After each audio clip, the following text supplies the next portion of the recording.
প্রিয় ছাত্রছাত্রী যারা ক্যালকাটা ইউনিভার্সিটিতে সেমিস্টার 4-এ পড়ছো, পলিটিক্যাল সায়েন্স জেনারেল পেপার হিসেবে রেখেছো, অর্থাৎ এমডিসি কোর্সে পড়ছো, তাদের এই পলিটিক্যাল সায়েন্সের দুটো পেপার কিন্তু তোমাদের পড়তে হবে। একটা হলো CC4 এবং CC5। আজকে তোমাদের এই ভিডিওটি খুবই গুরুত্বপূর্ণ। CC5 এর সাজেশন এবং সিলেবাসটা আলোচনা করব এই ভিডিওতে। ভালো করে মন দিয়ে তোমরা দেখে নাও। আবার এই একই পেপারই একই সিলেবাস কিন্তু যারা অনার্সে পলিটিক্যাল সায়েন্স অনার্স নিয়ে পড়ছে তাদের এটি হলো DSCC 8। বিষয়বস্তু হলো পাবলিক অ্যাডমিনিস্ট্রেশন কনসেপ্ট থিওরিজ। যাই হোক, এখন তোমাদের জেনারেলদের জন্য এমডিসি কোর্সের জন্য দেখে নাও সিলেবাসটা। মডিউল 1 থেকে যে সমস্ত চ্যাপ্টারগুলো তোমাদের পড়তে হবে: 1 number meaning, nature, scope and evolution, private and public administration, socialist management principles, অর্থাৎ বাংলা ভার্সানটাও দেওয়া আছে।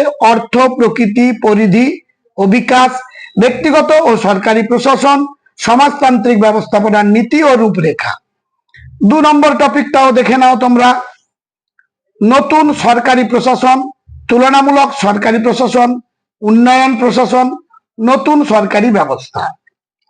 3 নম্বর টপিক হলো মেজর কনসেপ্টস অফ অ্যাডমিনিস্ট্রেশন, হিয়ারকি অর্থাৎ প্রশাসনিক স্তরবিন্যাস, ইউনিটি অফ কমান্ড আদেশের ঐক্য, স্প্যান অফ কন্ট্রোল নিয়ন্ত্রণের পরিসর, অথরিটি কর্তৃত্ব, সেন্ট্রালাইজেশন ডিসেন্ট্রালাইজেশন অ্যান্ড ডেলিগেশন, কেন্দ্রীকরণ বিকেন্দ্রীকরণ ও দায়িত্ব হস্তান্তর, লাইন অ্যান্ড স্টাফ,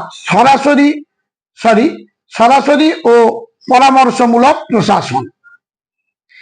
এরপর 4 নম্বর টপিকে মডিউল 1 থেকে impact of globalisation, liberalisation and privatisation, governance, evolution since 1990s, basic attributes, বিশ্বায়ন, উদারীকরণ, বেসরকারীকরণের প্রভাব, শাসন ব্যবস্থা, 1990 এর দশক থেকে বিবর্তন, মৌলিক বৈশিষ্ট্য।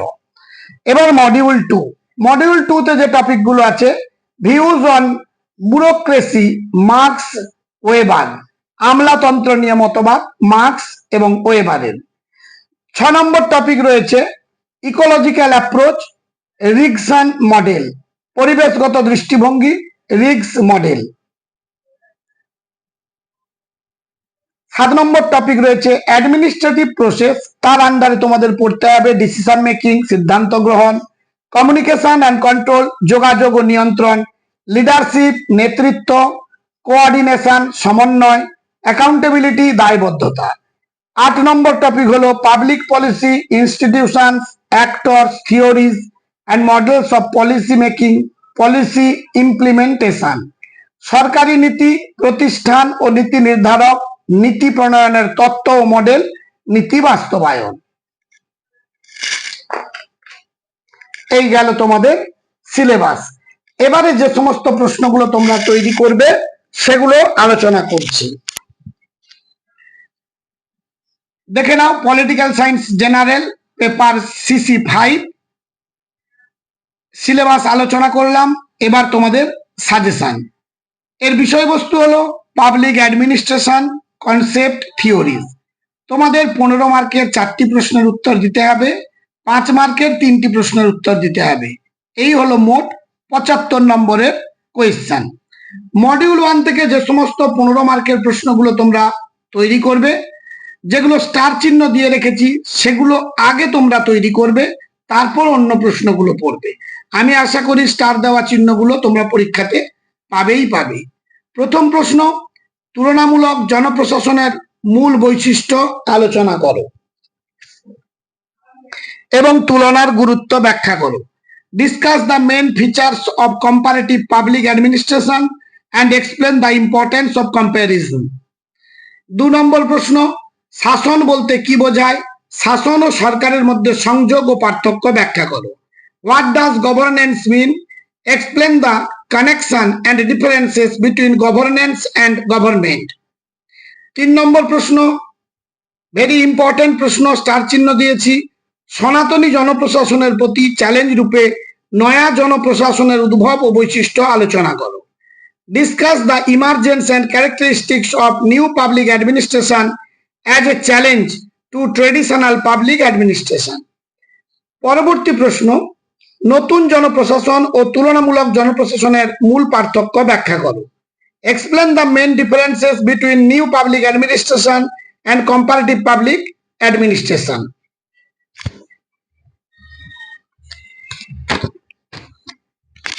এবার পরবর্তী প্রশ্নে চলে যাব। ভেরি ভেরি ইম্পর্টেন্ট প্রশ্ন এটি আবার।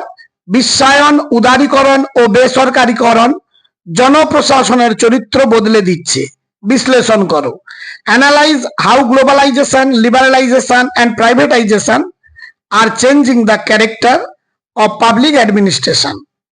নেক্সট কোয়েশ্চেন, জনপ্রশাসনের তুলনামূলক জনপ্রশাসনের অবদান বিশ্লেষণ করো। Analyse the contribution of comparative public administration to public administration. এবার মডিউল 1 থেকে 5 নম্বরের জন্য যে প্রশ্নগুলো পড়বে দেখে নাও। বৈদ্যুতিন প্রশাসনের সুবিধা ও অসুবিধা আলোচনা করো। Discuss the advantages and disadvantages of electronic diffusion. 2 number question, জনপ্রশাসনে কর্মধারা ও কর্মীবৃন্দর গুরুত্ব ব্যাখ্যা করো। Explain the importance of procedures and personnel in public administration.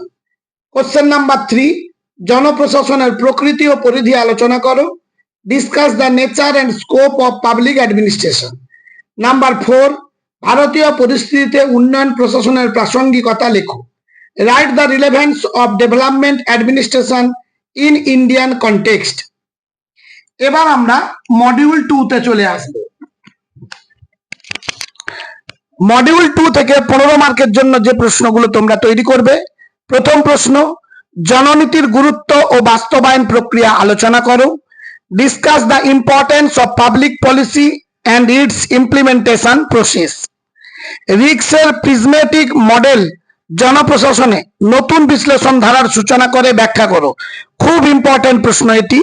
Explain how রিক্স prismatic model introduced a new line of analysis in public administration. 3 number প্রশ্ন, ওয়েবারের আমলাতন্ত্রের বৈশিষ্ট্য ব্যাখ্যা করো এবং তার দৃষ্টিভঙ্গি যান্ত্রিক কিনা আলোচনা করো। Explain the characteristics of Weber's bureaucracy and discuss whether his view is mechanistic. Question number 4, জনপ্রশাসনে রাজনীতি প্রশাসন দ্বিবিভাজন বিতর্কের প্রকৃতি ও গুরুত্ব ব্যাখ্যা করো। Explain the nature and importance of the public politics administration and the dichotomy debate. Question number 5, সিদ্ধান্ত গ্রহণ বলতে কি বোঝো? প্রশাসনে সিদ্ধান্ত গ্রহণ অপরিহার্য, যুক্তি সহ আলোচনা করো।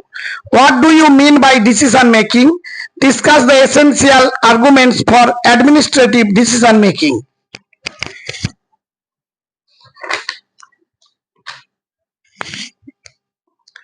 আমলাতন্ত্র সম্বন্ধে মার্কসের ধারণা উল্লেখ করো।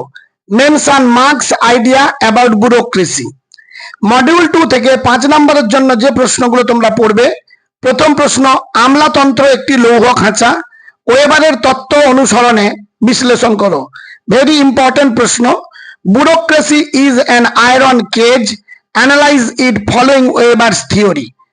প্রশাসনের নেতৃত্বের ভূমিকা ব্যাখ্যা করো। Explain the role of leadership in administration. 3 number, উন্নয়নশীল দেশে শালা মডেলের ভূমিকা আলোচনা করো। 4 নম্বর প্রশ্ন, সিদ্ধান্ত গ্রহণ প্রক্রিয়ায় যোগাযোগ ও নিয়ন্ত্রণের গুরুত্ব আলোচনা করো। এবার 5 নম্বর, নেতৃত্ব জনপ্রশাসনের জীবনী শক্তি ব্যাখ্যা করো। Explain the liberal life blood of leadership and public administration. Last প্রশ্ন, জনপ্রশাসনে কেন্দ্রীকরণ ও বিকেন্দ্রীকরণের ধারণাগত গুরুত্ব ব্যাখ্যা করো।